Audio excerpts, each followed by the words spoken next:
Bom dia. Abra sua Bíblia comigo no Evangelho de Marcos, capítulo 1, versículo 15. Marcos 1, 15 em diante. O texto diz assim: O tempo é chegado, dizia ele. O reino de Deus está próximo. Arrependam-se e creiam nas boas novas. Andando à beira do mar da Galileia, Jesus viu Simão e seu irmão André lançando as redes ao mar, pois eram pescadores. E disse Jesus: Sigam-me, e eu os farei pescadores de homens. No mesmo instante, eles deixaram as suas redes e o seguiram. Indo um pouco mais adiante, viu num barco Tiago, filho de Zebedeu, e João, seu irmão, preparando as suas redes. Logo os chamou e eles o seguiram, deixando seu pai Zebedeu com os empregados no barco. Amém.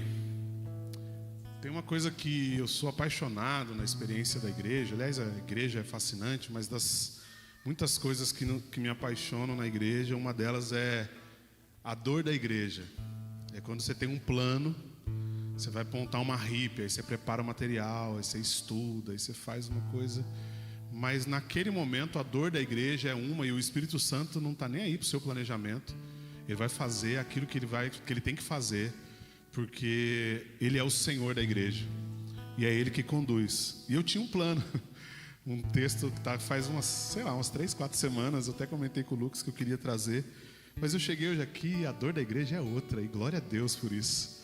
Glória a Deus que o Senhor tem essa liberdade na casa dele, no meio dos filhos. E aí eu resolvi ler esse texto, porque esse texto fala de uma coisa muito importante. O reino dos céus está próximo. E eu não sei se você percebeu, mas Deus está chamando hoje aqui. Todas as palavras, os louvores, está convidando para o envolvimento com Deus diferente. Deus está te chamando, Deus está chamando você para entrar num envolvimento com Ele sem reservas, para viver a santidade e a santificação com Deus do jeito que Ele propõe, fundamentado na palavra. E o que a gente vê aqui é que Jesus chega e encontra pescadores na beira do rio pescando, fazendo aquilo que lhe era de ofício. Nada de novo, pescadores pescando. Mas Jesus chega para esses pescadores com uma mensagem muito diferente do que eles estavam acostumados a ouvir. Se você olhar um pouco mais do contexto, você vai entender que havia uma certa tensão em Israel no momento do surgimento do Senhor Jesus como Messias. A tensão era que o Império Romano aumentava os impostos semanalmente e cobrava cada vez mais caro para que esses homens sobrevivessem. E eles mal conseguiam colher o próprio sustento.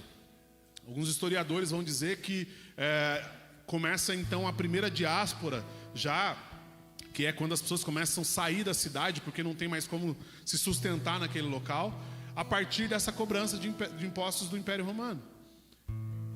E agora imagina a angústia que é para um pescador que vive da pesca, que tem que tirar daquela mesma pescaria o sustento e os impostos altíssimos para pagar. Qualquer semelhança com os tempos atuais não é mera coincidência. Você ganha R$1, 60 centavos já não é seu.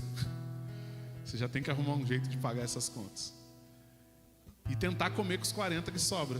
Isso quando não tem imprevistos pelo caminho. Mas Jesus chega com uma mensagem clara, disruptiva, diferente. Parece que nem está conectada com a realidade. A mensagem de Jesus é: o reino é chegado. O reino é chegado significa que, esse império que está aí dominando você, tirando do seu pão, tirando o pão da sua mesa, não domina mais. Existe um novo reino, e não é um império malvado que quer o seu mal, mas um reino. Jesus está convidando você para sair do império das trevas para o reino de amor. A diferença do imperador para um rei é que o imperador governa para si, o rei governa para os seus filhos. O imperador governa pela força, um rei governa pela majestade. Governa porque é rei.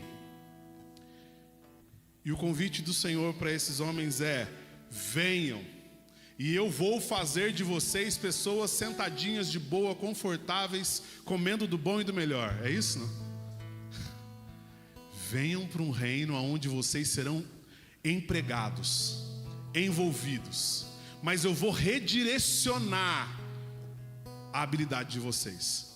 Vocês pescam peixe, mas agora vocês serão pescadores de homens. Eu considero a história de vocês válida. Eu não vou ignorar a história de vocês. Eu sei quem vocês são e eu não comecei a salvar vocês hoje. Eu comecei a salvar vocês lá antes da fundação do mundo. E esse Deus que conhece a sua história e sabe das suas habilidades, dificuldades, medos e inseguranças te faz um convite. Venham e eu farei de vocês pescadores de homens. Gente que abre mão do seu trabalho manual para empregar isso no reino de Deus, sem nem saber como é que isso funciona. Se você pausasse a história nesse momento e parasse assim, escuta, vem cá, você aceitou o chamado aí, mas o que é pescador de homem? Rapaz, eu não sei não. Mas ele chamou com uma convicção que, seja lá o que for que ele me mandar fazer, eu vou fazer. E a prova disso é que esses homens seguem na direção de Jesus e eles pegam aquilo que tinha de mais significativo para entregar para Jesus, que eram suas redes.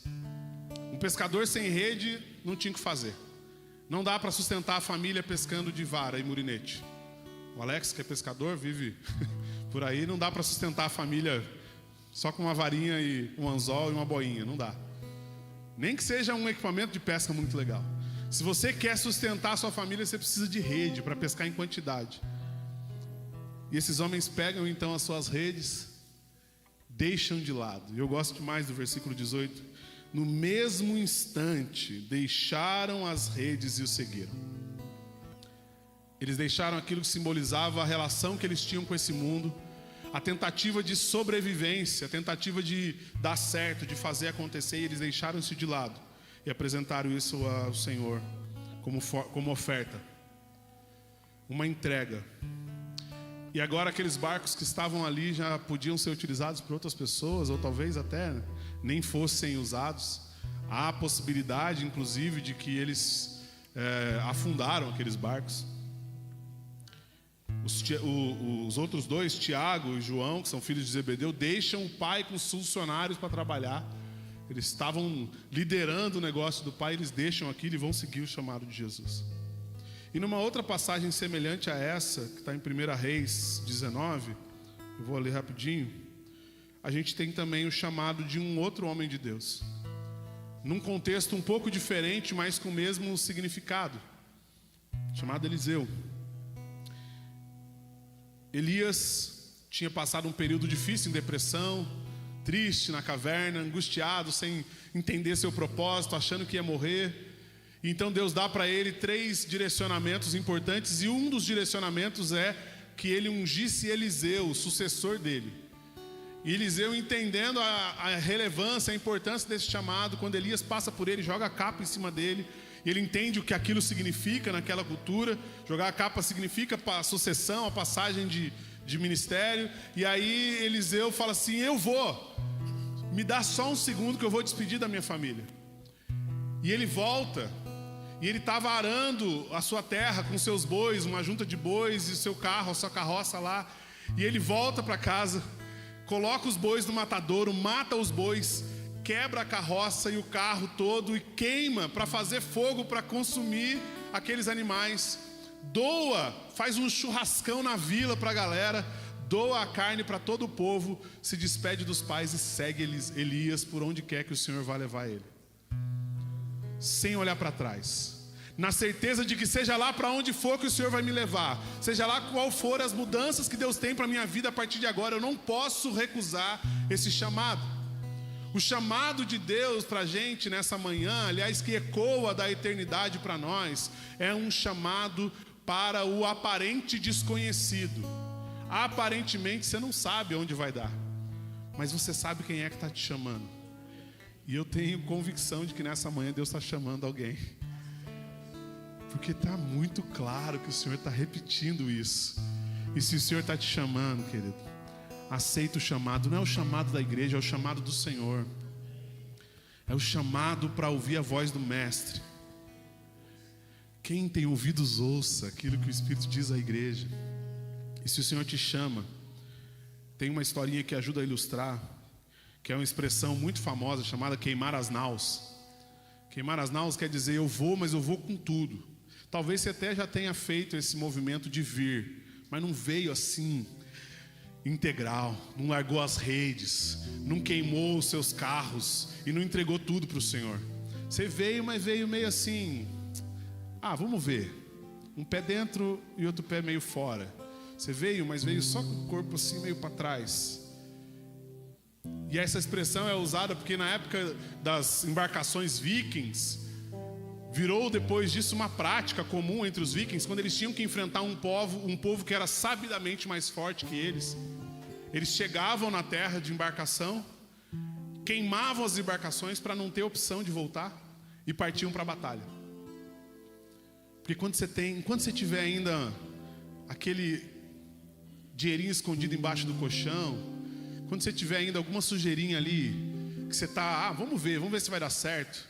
Quando você estiver só tentando se relacionar com Deus, ou tentando se envolver na igreja, para ver se vai dar certo, você tem uma alternativa.